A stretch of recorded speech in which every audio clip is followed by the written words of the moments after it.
देखिए बुआ, आज की क्लास में बुआ हम लोगों का जो टॉपिक है वो न्यूमेरिकल करना है। ठीक है, हमने पिछले क्लास में आप सभी को मोलरता, मोललता, मोल प्रभाज और क्या बोलते हैं कि द्रव्यमान प्रतिशत एवं आयतन प्रतिशत और पीपीएम को बताए, है ना।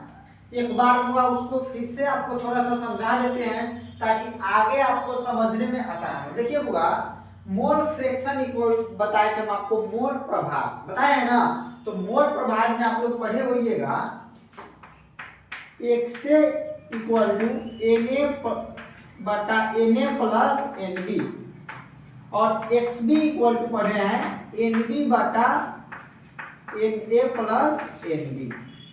इसका क्या मतलब है बुआ, समझिए कि एक्स से बोले तो बुआ विलायक का मोल प्रभाज और एक्स बी बोले तो विलय का मोल प्रभाज है। किसका हुआ, सॉल्यूट का है और यह सॉल्वेंट का मोल फ्रैक्शन है ना। मोल प्रभाज बोले, मोल अंश बोले, बात एक ही है कि नहीं।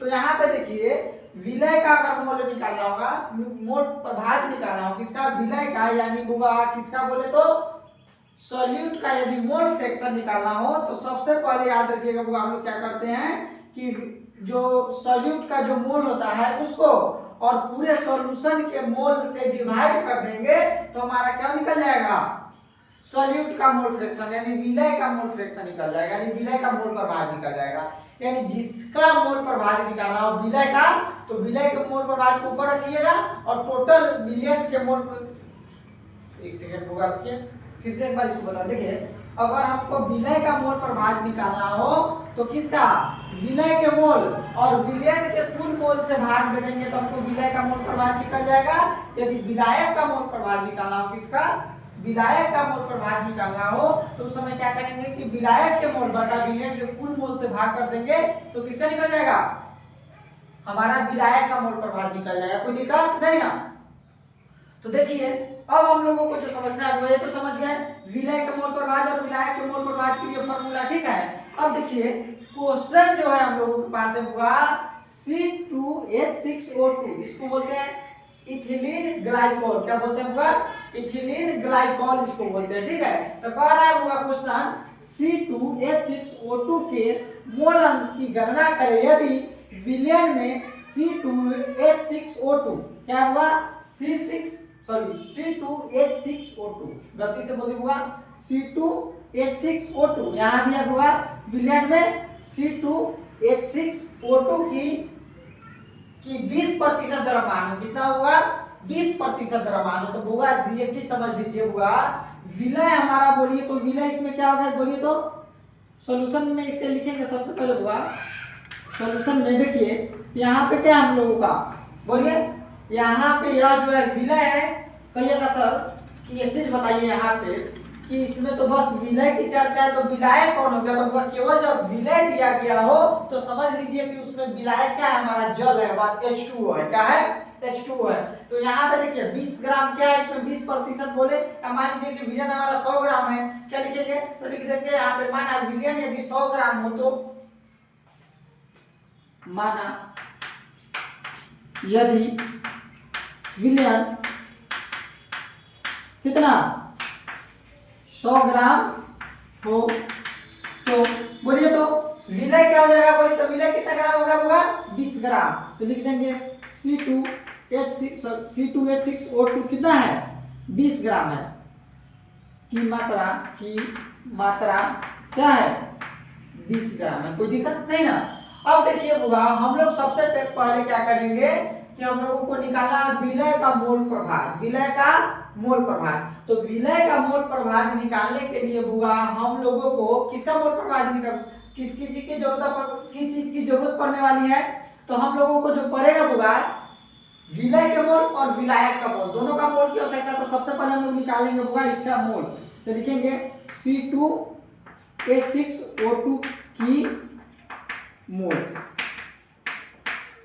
तो क्या निकालेंगे बुआ बोलिए तो याद रखिएगा मोल बराबर क्या होता है फॉर्मूला, क्या होता है बुआ, तो मोल बोले तो N इक्वल टू हम लोगों का जो फॉर्मूला होता है W/N। न्यूमेरिकल बुआ उन्हीं लोगों को समझ में आएगा जो पिछला क्लास पढ़े हुए हैं, डायरेक्ट न्यूमेरिकल की क्लास में आइएगा बिल्कुल समझ नहीं पाइएगा। इसलिए जो लोग पिछला क्लास मोलरता, मोललता एवं मोल प्रभाज नहीं देखे हैं और उस चीज का क्लास नहीं किया होइएगा तो सबसे पहले जाके यूट्यूब पे जो वीडियो अवेलेबल है होगा उसमें जाकर सबसे पहले आप लोग मोलालिटी और मोल फ्रैक्शन की क्लास करिए, फिर इस क्लास को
देखिए बुआ, अब जो क्वेश्चन है बुआ देखिए, कह रहा है कि 2.5 ग्राम इथेनोइक एसिड जो है 75 ग्राम बेंजीन में घुला गया। सिंपल समझ लीजिए बुआ, थोड़ा सा इसमें लैंग्वेज इसका थोड़ा सा टफ है बुक में। ठीक है, कह रहा है क्वेश्चन कि 2.5 ग्राम इथेनोइक एसिड के 75 ग्राम बेंजीन में विलयन की मोलरता की गणना करें।